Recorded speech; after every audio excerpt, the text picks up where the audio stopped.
लोगों को एक कहानी सुनाने जा रहा हूँ जो कि मेरे द्वारा लिखी गई है, जिसका शीर्षक है बड़ा आदमी। जो कि इस तरह है।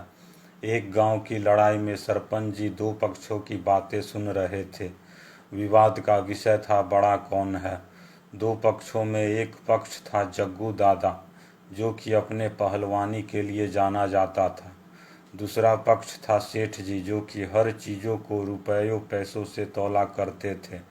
दोनों पक्षों में रोज रोज किसी बात को लेकर तू मैं हुआ करती और बात घुमा फिरा कर वहीं आ जाया करती कि बड़ा कौन है।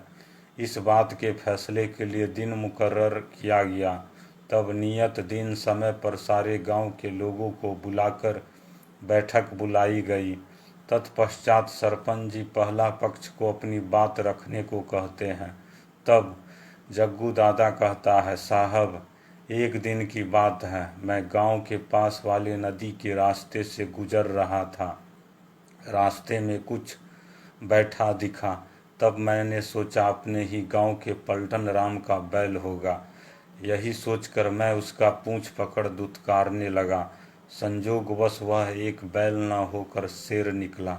तब मैंने बड़ी बहादुरी के साथ उसका डटकर मुकाबला किया।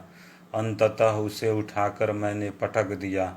तब जग्गू दादा कहता है, साहब, अब आप ही बताइए, इतने सारे लोगों में कोई भला शेर से जीत सकता है?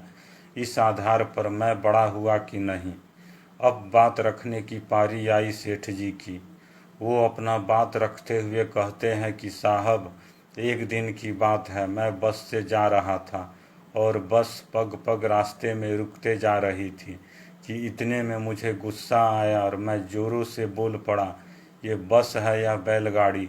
संजोगवश उस दिन बस में उसका मालिक भी बैठा था। वो मुझे बोल पड़े, जब आपको इतनी ही दिक्कत हो रही है तो आप अपने निजी गाड़ी में क्यों नहीं जाते। तब मैं उनसे तू मैं करने लगा।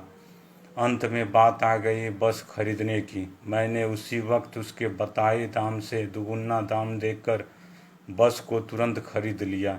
तब सेठ जी कहते हैं, साहब, अब आप ही बताइए, आज के युग में कोई भला दुगुना दाम देकर कोई बस खरीदता है?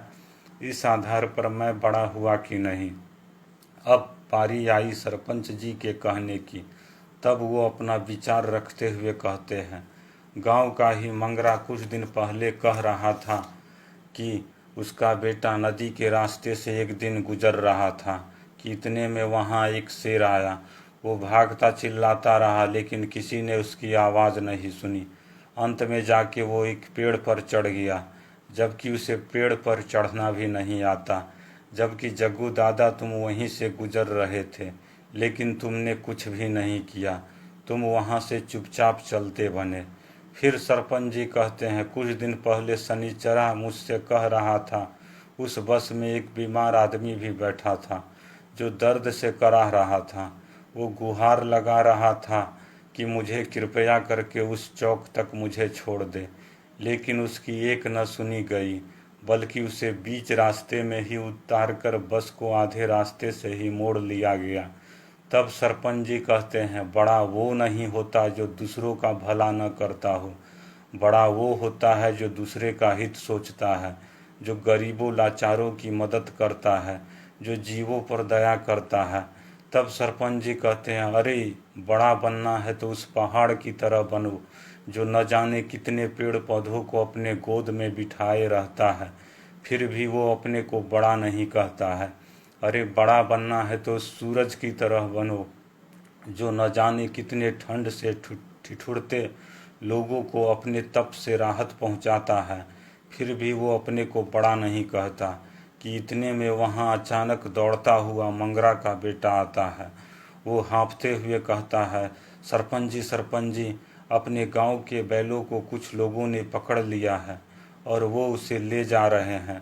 तब यह देखकर सरपंच जी कहते हैं, देखो देखो, ये कैसे हाँफ रहा है, जैसे वो इसी का बैल हो। तब सरपंच जी कहते हैं, बड़ा आदमी मंगरा का बेटा है। दोस्तों, यह कहानी मेरे द्वारा लिखी गई है, जिसका शीर्षक है बड़ा आदमी।